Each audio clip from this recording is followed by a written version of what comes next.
Inamin ni Jordan Clarkson wala siyang kontak sa ngayon sa pamunuan ng Gilas, Pilipinas, kasabay ng paglalahad ng mga katangiang nakita niya kay Coach Tim Cone.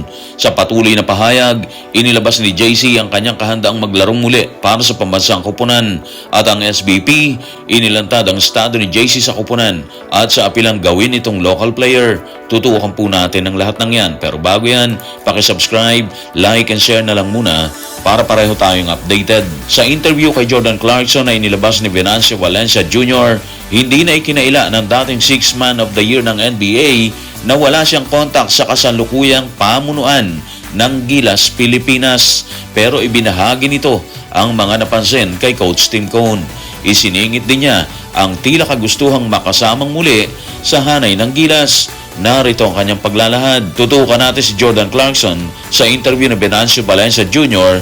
sa FB page na Players Hood Official. Wala po akong pagkakataon na makausap si Coach, pero mapilit siya nung naglalaro ako. Parang organisado siya, mahusay makapag-usap, parang matalino talaga nung panahong magkakasama kami. Parang mahusay na coach, maganda kung magkakaroon ako ng pagkakataong maglaro sa ilalim niya sa pambansang koponan. Ito yung mahirap di ba? Sa parte ni Coach Tim Cone. Ang dami niyang option, di ba? Katulad ngayon si JC, nagpahayag din siya ng kagustuhan maglaro sa ilalim niya. Problema, andyan naman si Justin na alam natin, siya talaga yung choice ni CTC sa ngayon. Pero hindi mo rin kasi pwedeng isang tabi na lang yung mga ganitong pahayag ni Jordan Clarkson.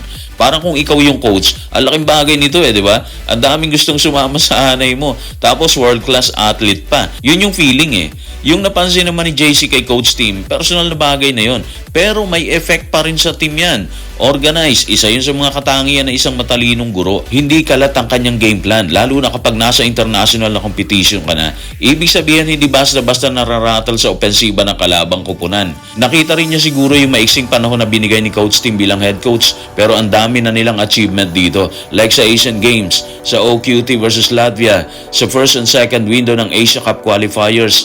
Binakbakan ng New Zealand na dati bokya tayo malimit. So hindi siya nakaligtas talaga sa mapanuring mata ng isang Jordan Clarkson. Si Kai Sotto, ibang-iba na siya ngayon, di ba? Mabigat na yung daladalang kumpiyansa sa sarili. At parang nangyari ang lahat ng yan mula nang makasama sa hanay ng Gilas sa ilalim ni Coach Tim Cone. So tama yung mga observation ni JC para kay Coach Tim. Sa patuloy na pahayag ni Jordan Clarkson sa nasabing interview, hindi nito binitiwan ang kagustuhang makasama sa hanay ng Gilas, Pilipinas. At bagamat hindi niya umano alam kung kailan ito mangyayari, andyan umano siya para i-represent ang bansa. Narito ang kanyang pahayag. Tutukan natin si Jordan Clarkson sa interview ng Venancio Valencia Jr. sa kanyang FB page. Sana may magawa kami. Hindi ko lang alam kung sa tournament na to ngayong summer or sa susunod na summer pagkatapos nito. Pero andyan lang ako palagi para maglaro at i-represent ang bansa. Hindi talaga siya bumibitiw. Gustong-gusto niya talaga mag-represent ng bansa sa torneo na sakop ng FIBA. Hindi naman nakakagulat talaga yon kasi maganda naman ang performance niya ng World Cup kahit isang beses lang sila nanalo dyan. Malaking bagay pa rin yun. Siguro nagiging problema lang ngayon is yung setup na meron si Coach Tim Cone. Iba kasi setup dati na si Coach Chot ang namamahala sa Gilas, di ba? Sa ngayon, katulad na nabanggit natin, nakapokus ngayon kay Justin ng SBP bilang naturalized player nila. Iba kasi kapag si Justin, base na rin sa nakikita ng karamihan, walang masyadong pressure ang player. Hindi nag-aalang ng pumamada. While sa kaso ni JC, ayon na rin kay Coach Tim sa isang interview, parang hahanapin mo ulit ang isang superstar sa loob at pababayaan mo siyang pumamada. Tapos yung availability ni JC. Base rin kasi kay Coach Tim, medyo mahirap dahil nasa NBA siya, di ba? Dadaan talaga sa proseso bago mo siya makuha. Dahil dyan, medyo hindi natin nasisilip yung posibilidad sa ngayon na magsama sila sa iisang koponan. Anyway, 4 na taon naman ang programa, di ba? Marami pang pagkakataon yan. At yun siguro yung hihintay ni Jordan Clarkson. Kung kailan, hindi natin alam yan. Bunga ng nasabing interview, lumutang naman muli ang usapin tungkol sa pagiging local player ni Jordan Clarkson. Matatanda ang matagal nang iginigiit ng lahat na payagan ng FIBA si Clarkson para maglaro sa Pilipinas bilang local.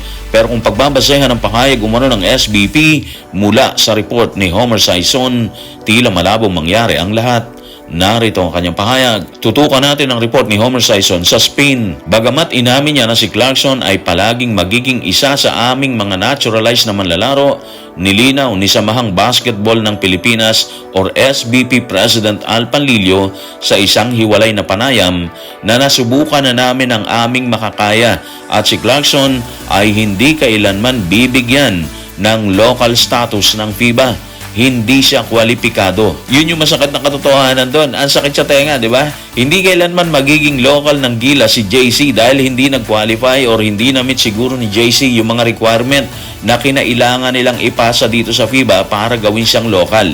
Unang-una, dinig naman natin dati pa na hindi siya nakakuha ng Philippine passport bago mag-16 na required ng FIBA para gawin siyang local. Hindi natin alam kung anong remedy or pakikiusap ang ginawa ng SBP sa FIBA, pero base sa report ni Homer Sison, inamin na ni Al Panlilio na hindi kailanman magiging local si Jordan Clarkson. Ibig sabihin na wala na rin sila ng pag-asa sa aspeto na yan. Posible naman kasi na ginawa na nila ang lahat ng dapat gawin, pero tablado pa rin sila doon. So kung umaasa rin si JC na makapaglalaro siya sa Gilas bilang local, medyo malabo na talaga. Kung naturalize naman kasi, andyan si Benny Boatwright, andyan din si Justin Brownlee. Kahit hindi pa umuusad ang kay Benny, masasabi na rin natin na andyan lang siya. Bukod dyan, meron pa tayong Ange Kwame. So ang daming nakahanay na naturalize kasama si JC. Well, lahat ng yan ay nakadepende kay Coach Tim Cone sa programang inilatag nila. 4 na taon naman yan, kaya malalaman natin siguro sa mga darating na panahon kung ano talaga yung magaganap dito. Pero sa ngayon, medyo malabo talaga para kay Jordan Clarkson kahit gustong-gusto niyang samahan ang pambansang koponan sa bakbakan. So guys, maraming salamat.